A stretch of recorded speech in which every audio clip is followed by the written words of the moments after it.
Assalamualaikum warahmatullahi wabarakatuh. Kabajamtoota hordoftoota keenya nagaan keenya inni kabajaaf jaalalaa bakka jirtan maratti isin haa qabu isiniin jenna. Egaan jara keenya haala sochii keenya kaleessa dheengaddarraa haga danda'ame haalli nutti jabaatullee haala keessa yeroo tokko tokko isinii ibsaa turre. Inshaallah akkasumas immoo wal dhibdee nu gidduutti argameef yookaanis immoo shakkii haasawaa duraan haasawaa turre irratti uumamee jiruu fi amma kunoo gara fooyyeffachuutti jirra yoo rabbi jedhe gara hiriyoota waliin taanee namoota jajjaboo tokko tokko dabalannee dhimma sana nageenya buusuu gidduu keenyatti jechuudha. Shakki nu gidduutti uumame kana of gidduu keenya waliin taanee akka balleessinu akkasumas immoo ifaaf bilisatti mucaas immoo as dhiyeessinee anaaf isee gidduu rakkoon tokkollee akka hin jirre ummataaf adda baasuufi jechuudha. Inshaallah hordoftoonni keenya nu hordofaa jirtan illee fuulduratti arguuf teessanii akkasumas immoo isaanis immoo mee dhugaadhuma anaaf ishee gidduu jiru adda baatanii waan jiru lafa nuuf haa ka'anii akkasitti jechuudha. Jarris dhugaa jaraa hubatanii nutis immoo dhugaa keenya hubannee galla yoo rabbi jedhee islaamata gaafadhu. Assalamu alaikum warahmatullahi wabarakatuh. Hordoftoota qaqqabii ilmaan Oromoo bakka jirtanitti salaamanni keenya qilleensarraan isin haa ga'u jecha arraga Oromootiya akkuma waliin margaa jirtan kana miciyyoon illee dhimma biraa kaatee jirti. Araara buusuudhaaf nageenya buusuudhaaf tattaaffii godhaa jirra. Amma mucaan kunis gartee waa takka illee badii hin qabu, innillee badii hin qabu, ani qubaan qaba. Kanaaf isiillee nu biraa kaateetti har'aa hin danda'amne garuu immoo laaffattee jirti. Inni immoo manguddoo araaraati, inni immoo kasaaniiti. Nagaya uumuu fedha. Akkuma laaltanii gartan kanaan kunoo walitti fayyinee jirra. Alhamdulillahi. Gartee yaada keenyallee nuuf fudhatee jira inni. Kanaaf inni nu sirraa jira. Alhamdulillahi. Isin hundinuu du'aa'ii nu godha. Akkuma nu daawwachaa jirtan kanatti gartee nageenya keenya illee harkama jenneetti yaada goonaa jechuudha. Kanaaf atilleen galatoomi. Galatarraa baatee akkuma jedhame wanti haasawuus wanti walitti qabamne keessa haajaa isaati. Haajaa isaas isaanillee ni fahamanii warri mana keessaa intaloonis illee fahamu jirti. Akkasii wanni si yaaddanii wanni si dhiphattan ulaatillee wanni itti dhiphattu tokkollee hin jiru. Deemsa kee gara fuula duraa itti tottolfataa deemii siin jechuu barbaada.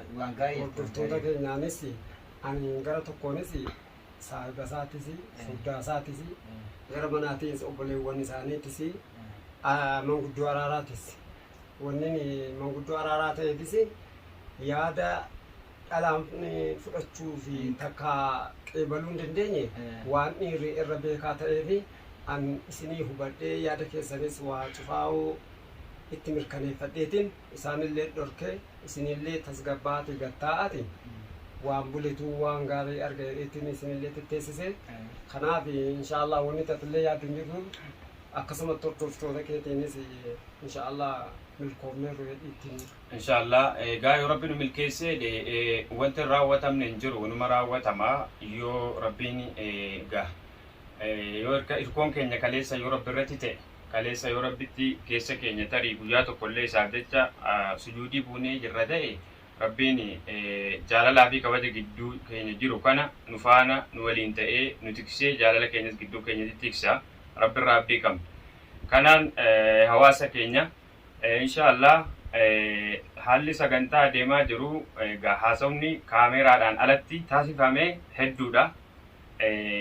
Waa hunda otoo isin biraan geenyeetti dhugaa dubbachuu fi jeequmsa hedduu keessa turan jechuudha. Jarri baay'ee jeeqamaa turanii. Haa ta'u malee garuu gama kiyyaanii ani dhiibbaan godhe tokko iyyuu hin qabu. Dhiibbaatu narra ga'eennaaniin dhimma kanarraa boodatti hafe malee waan an balleesse tokkollee yookaan waan an beekaa dhiibbaa keessa galche tokkollee hin qabu jechuudha. Mucaan illee sababa kiyyaaf hin miidhamti jedhee waan an quba qabu tokkollee hin qabu. Haga naa danda'ametti an hamileedhuma ishee jajjabeessuu hawwii fuuldura keenyaa isheetti dubbachuu akkas yoo taane akkasitti yoo gaa'ila kana ijaarrannee gaa'ila kana booda akkaataan itti hojjechuu qabnu hawaasa keenyaa fi ofii keenyaaf hojjennee kaanee hawaasa keenya biraan akkaataan ittiin geenyu haala kanaan ta'uu qaba. wantoonni irraa hojjechuu qabnus immoo waa'ee naamusaa, kabajaa, jaalalaa akkasuma bakka kabajaan jiru wanti hundiyyuu jira. Bakka kabajaan hin jirretti wanta kamiyyuu barbaaddee hin argitu. Maaliif dirree kabajaa fi jaalalli hin jirre sheexana jibbaatu guutaa jechuudha. Sheexanni bakka sheexanni qabatee jedhe immoo bakka sana sheexaanumaatu bitee gurgurata malee namni bakka sana keessatti nagaa ta'ee jiraachuu hin danda'u. Kabajaadhaanis wal faana jiraachuu hin danda'u. Kanaaf waa hunda dursa kabajaan keenya akka hin banneef. Amma adeemsa kanarratti iyyuu dirqamee osoo waa tokko illee sirreeffatin kanan dhufee dubbii kana laaluu dhufeef jechuudhaan akka kiyyatti osoon waan tokko illee sirreeffatin adeemsa sanarra turee ergan dhufee ijoolleetti deebi'ee jedhe osoo wanti tokko illee tooraan haaf hin galin dhufee dirqama akkan jara arguun ta'e. Silaa kanan arguu qabu guyyaa aruuza kiyyaa ta'ee yaadaa ture. Naaf hin milkoof. Egaa hawaasa keenya akkuma beektanu osoo nuu mijatee dhimma kanarratti illee namni nama bira dhaabbatu ni jira. Kan hin dhaabbannes immoo hin jira. Namni nama isatti siquus qabus ni jira. Namni obboleessas obboleettiis qabu ni jira. Kan hin qabne immoo kan akkasumatti hiriyyummaadhaan namni bira dhaabbatee waa hundayyuu isa waliin geggeessus ni jira. Asumaan obboleessi keenya Kamaal haa galatoomu. Osoon sagantaa kana hin seeniin durallee sagantaa kanatti tun hin seeniin durallee Kamaal waan baay'ee na wajjin ta'aa ture. Duraan waan baay'ee waliin dabarsine akkasumas immoo haalaaf amala kiyya ni beeka. Ani hin jarjaru. Yoon dubbadhullee kanan dubbadhu suutan dubbadhu. Jeequmsa illee hin barbaadu. Nama kamiif iyyuu daa'ima ishee naa gadiitiif iyyuu nooruu ka'ee teessisuun filadha. Maaliif ilma namaa kanaaf rabbitu kabaja kenne nama miti. Osoo kan namni kennu ta'ee jalqaba osoo rabbi kabaja dhala namaatii kennuu baatee silaarra waa'ee kabajaa kana keessa deddeebinee wanti dubban wanti wal dhiphifnuuf tokko hin jiru.